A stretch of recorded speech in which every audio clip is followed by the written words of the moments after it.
we have guests, it's legends only. And Bobby Carpenter, national champion. You can see him on Outkick at Carp's Corner, first round draft choice. I think he's the best. I love listening to him, whether it was on games on the radio or Carp's Corner. Hey, Bobby, thanks for joining us. Number one, I want to get right into this. When you look at the NFL, who do you see as the best team? Oh, goodness, Dan. I mean, this year across the sports spectrum, you're trying to figure that out, whether it's NFL, college football, whatever it might be. Things are kind of topsy-turvy. And I think it was due to us trying to figure out, does last season mean anything? And so coming into this year, we thought it did, and it looks like it may have not. For my money, the Green Bay Packers are getting back Aaron Rodgers. To me, he's still the best quarterback in the game, playing at an extremely high level. Their defense is playing unreal right now. They're doing a fantastic job. And so I would put them in the bucket in the NFC. I'm still not ready to rule out the Tampa Bay Buccaneers with Tom Brady, even though they didn't look great last week against Washington. You'll have those things in the NFL where certain games, teams just kind of struggle a little bit, and maybe can't find their footing and lose to a team that they shouldn't lose to. And then on probably the AFC side of things, I think the Buffalo Bills are pretty good. I think the New England Patriots, and this is always the case, his Bills teams play better the second half of the year than the first half.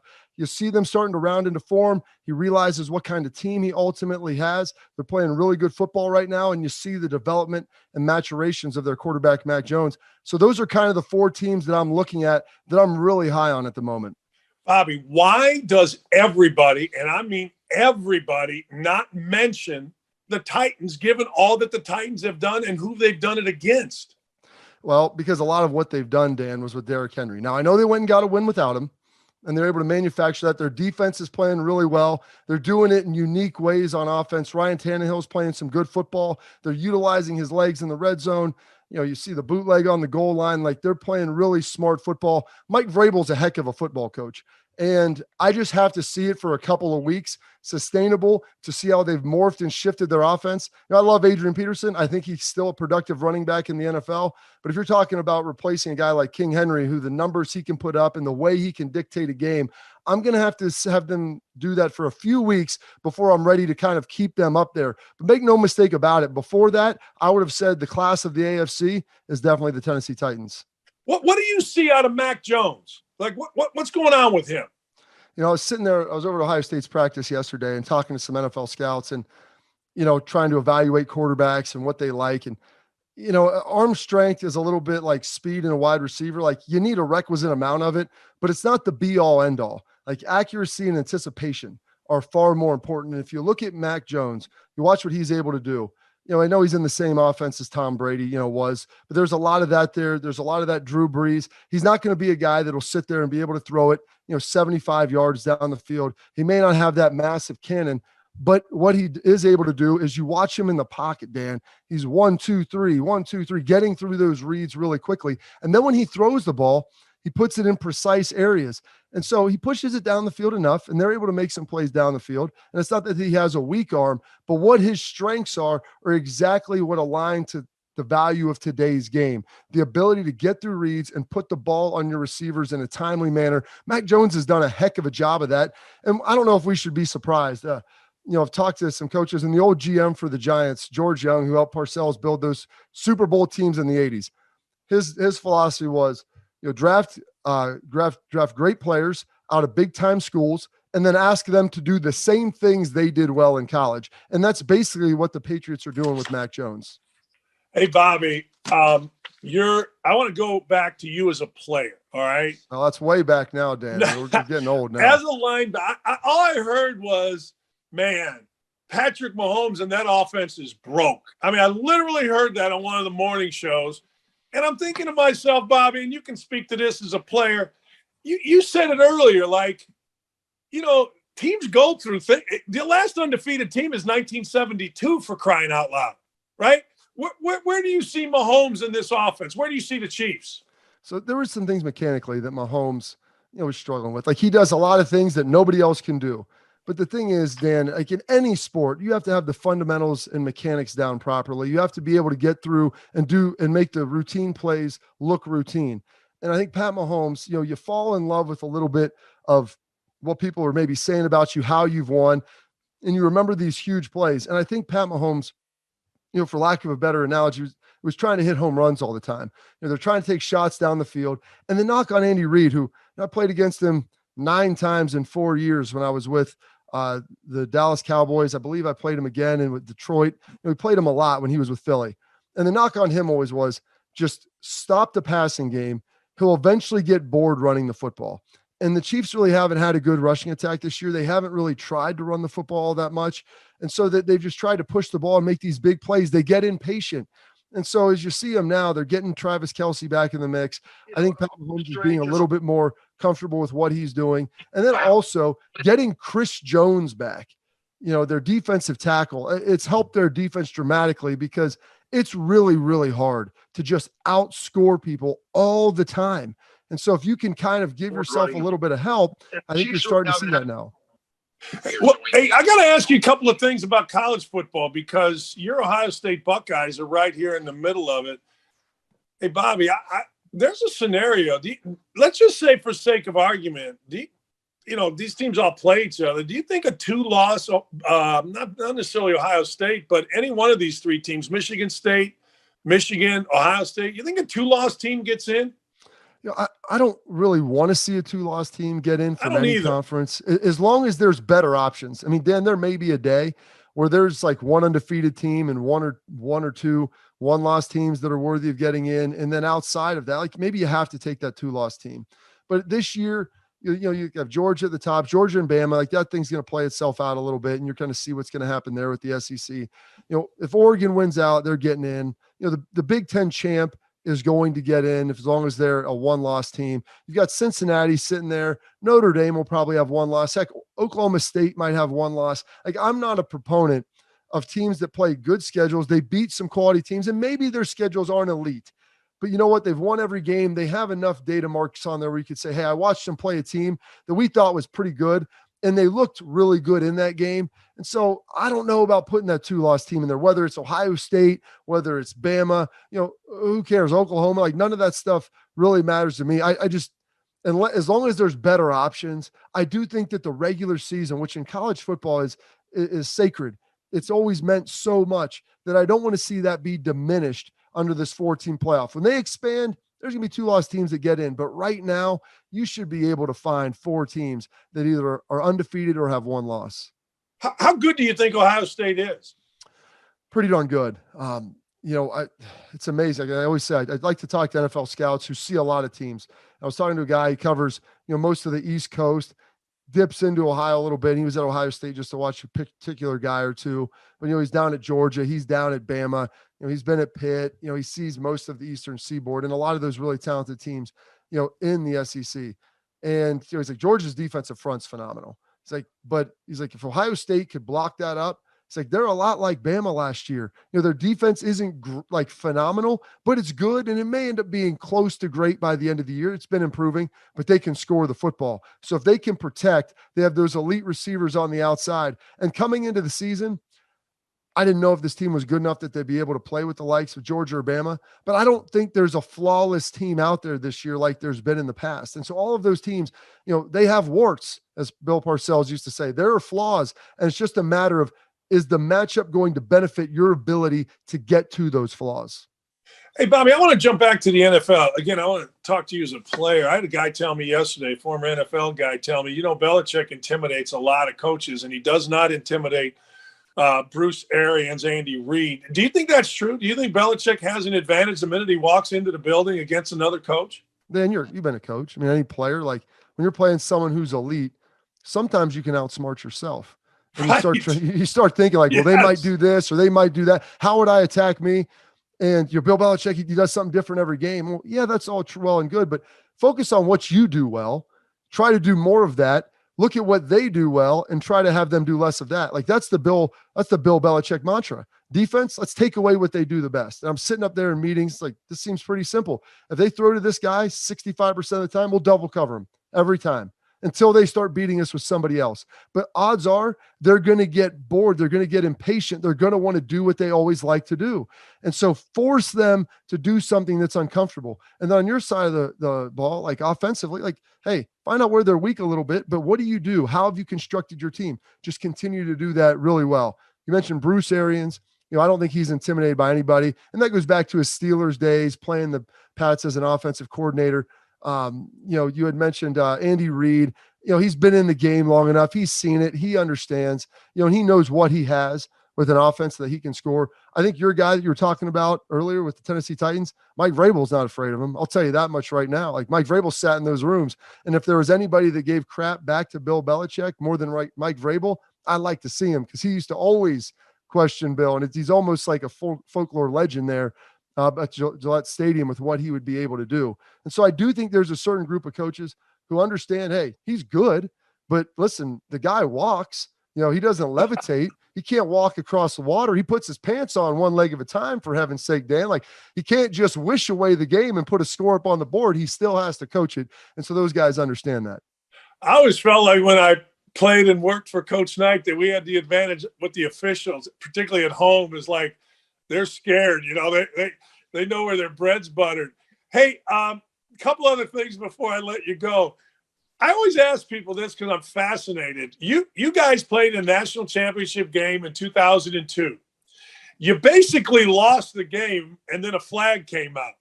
What was your feeling between, crap, and when the pass interference ended up getting called? Oh, goodness, man. Now we're going back. This is what's sad. I was talking to some of the guys, Craig Krenzel's on that team, Maurice Claret. We've had a couple guys pass away off that team. AJ Hawk, good friend of mine. And I'm like, man, we're going to have our 20-year reunion next year. That's amazing. Yeah, it's not amazing, Dan, because it means I'm getting old. I'm sitting here talking to some of these guys now, and they come through recruiting at Ohio State. And I'm like, I'm trying to relate to them. And, being around college kids, it keeps you young. It gives you a window into the younger population demographic that you would have no other way to get into.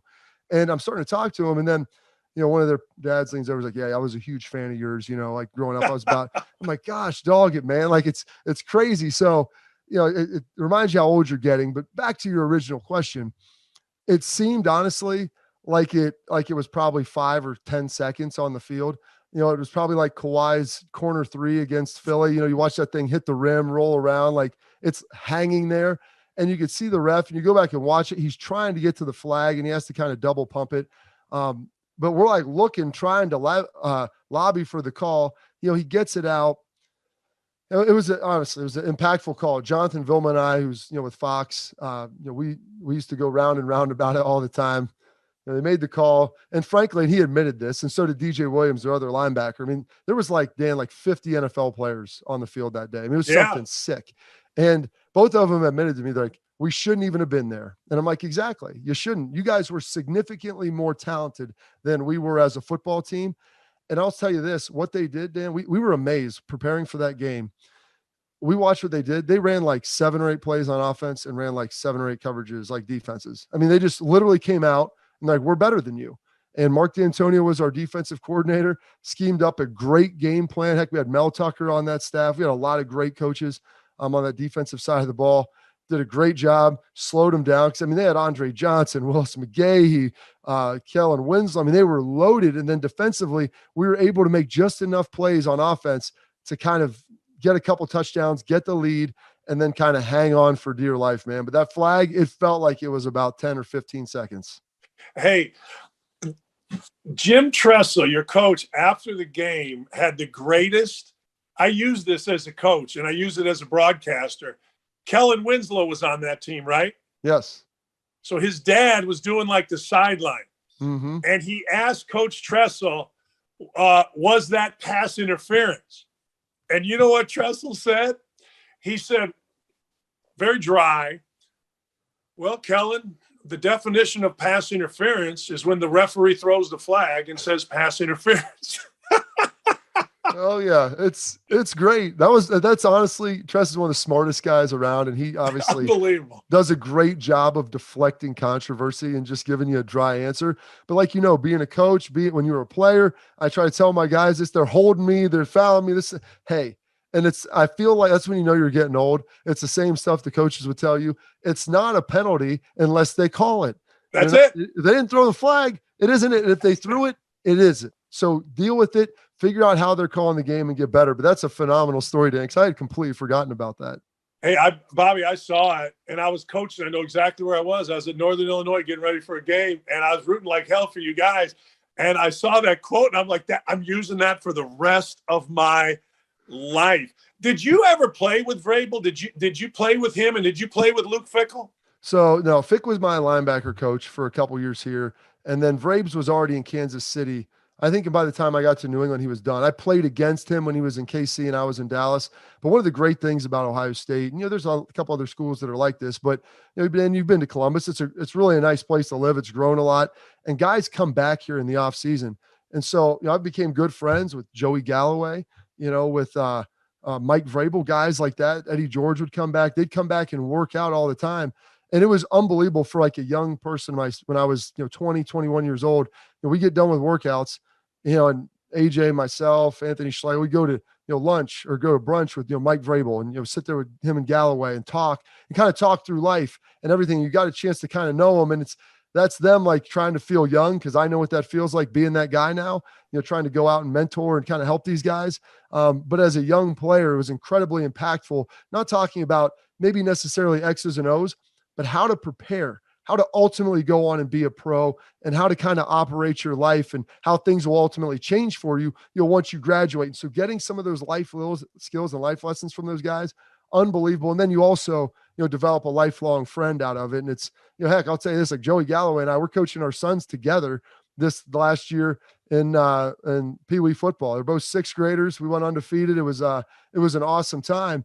But like, people are like, you play with Joey? I'm like, man, Joey's 10 years older than me. He had kids way late in life. Like, get out of here, dude. Like, he played 17 years in the league. He graduated like 93. But that's the type of stuff that you're privileged to be a part of. And I'm really thankful for it. All right, nobody's watching this. You swear at the kids. You let them know, hey, you little, get me that. You know what? I'll get a little fiery. There will be times where I'll use words that I probably shouldn't. But one of the things I do try to do as a coach, Dan, is I never try to yell at kids. I mean, there may be a little bit of colorful language as they get old enough and appropriate enough to hear it. But if you look at youth sports, there's so many coaches that are just screamers. Do this better. Do that. Do this. I'm like, where's the coaching point? What are we telling them to do? Being better is not a coaching point. Hey, stay lower, get this leverage, be inside, be outside, use your hands a little bit more, take away this or take away that, but give them some instruction. Like, anybody can yell. You yell at a dog. Your kid, like a young player, they're so malleable. Like, if you give them information, they'll be able to accept it. And so sometimes you do it in a little funny way. Maybe you use a little colorful language, but I sit here and scratch my head as I watch these coaches that just scream all the time. Like, man, it's not helping them. These aren't college kids. It's not like they're not trying to do it right. They just don't know how to do it right. So help get them there. Hey, Bobby, to that point, here's a pet peeve of mine. I see this in the pros. I see this in college. When players don't play well, the Belichick, no. Bruce Arians, no. Vrabel, no. And Andy Reid, no. But so many coaches are afraid to criticize a player. Like, all I've seen this year is, well, that's on me. He played bad, but that's on me. Are you guys so soft in football that you can't take a little criticism publicly from a coach? Are you guys that now, basketball, soft as hell. But football, are you guys that soft? I mean, Dan, it is a generational thing where, like, I know, bristle at criticism. And I'm like, listen, I know, if it's constructive. Like, I'm not saying you're a bad player. And believe me, there's times where, listen, on the coach, I didn't put our team in a great position to succeed. I know that. I'm going to take some ownership of it. And you understand, how that interacted. But I don't think there's a problem. Or say, hey, I've got to be better. But listen, I'm putting our guys in some positions. We've got to get better. We're going to take it. And Belichick said, we're going to take it. And sometimes the worst thing you can hear a coach say in a press conference, and my goodness, I've heard Luke Fickell say this, and I knew exactly what it means. He's like, we saw that. We're going to get that corrected this week. We'll make sure that doesn't happen again. Yeah. That makes certain. Like, the coach isn't saying, hey, you're a bad player, saying we're going to beat this into you in practice. So there'll be no excuses ever again.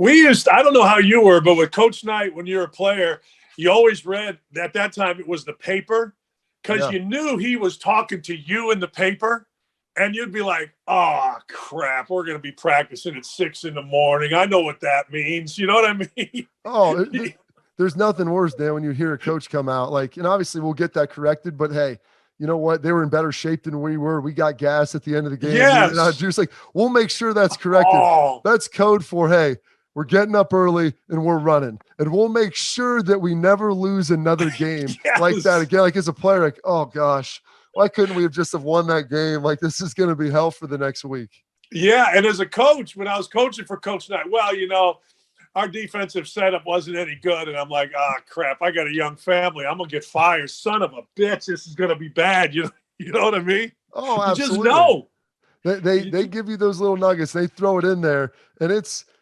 read between the lines, figure out exactly, what they're saying in those coaching interviews. And some of the best ones, I mean, they speak to their coaches, they speak to their players that way. And the players and coaches, when they're smart, they understand it, they get it. And that's a little bit of motivation to make sure like, hey, we don't want to do this. Like and some of our assistants would tell us they're the same thing. Like, guys, we got to play better. I want to see my kids. I want to try to put them to bed. We got trick or treat this week. Can we get some stuff done and make sure we take care of things? So I'm not here till 11 o'clock and miss my kids getting dressed up. Like all of those things matter. And so when you have a close knit, and I'll say this too, when you have a close knit team and a close knit coaching staff, you can be brutally honest with each other and you can drive guys because they know it's coming from a good place and they'll respond because they know you care about them. And so when you see some of these teams, like people know Belichick, like, he's in there working as hard as anybody. He's not a do as I say, not as I do guy. Like people have joked about Bill, the fact that they think that there might be two of them, the amount of work that he's able to get done. Like it's not even human. Like the players would joke with him about that. So when a coach tells you we need a little more from you, how much they're given, that makes it all okay. Yeah, I totally get that. I think that you're absolutely right. I mean, anyway, Bobby, I appreciate it, man. By the way, so did you ever have anything like this? When I was coaching at Bowling Green, I had a player that I got, really close to. He's a player of the year. We played great in the second half. I asked him after the game, I said, hey, Anthony, what'd you say to the team? Why did we play so well? Bobby, you know what he said? He goes, Coach, can I be honest with you? I said, yeah. Because you get a relationship after a year. He goes, I told these MFers that I got a hell of a party set up at my apartment after this game. And if we lose, Coach going to have us back here practicing. So we ain't losing. You know what I mean? So, hey, listen, you got to be honest with your guys, man. Yes. Some of the best speeches, that you have, you give it to them serious. Let's go get this thing done. And then let's make sure we can celebrate after. Because you think about playing and coaching, you put so much work and time in. And you hear, especially guys in the NFL and college football, just because it's a very cyclical thing week after week after week, you have about 6 or 7 days in between each game. And so you get like 3 or 4 hours to really enjoy, maybe 5 hours to enjoy that win before you're on to the next one. And so like guys understand how precious that is. And so they'll address it like, let's make sure that we're having a good time. Let's win this thing and then go enjoy it, have some fun together before we get back to work.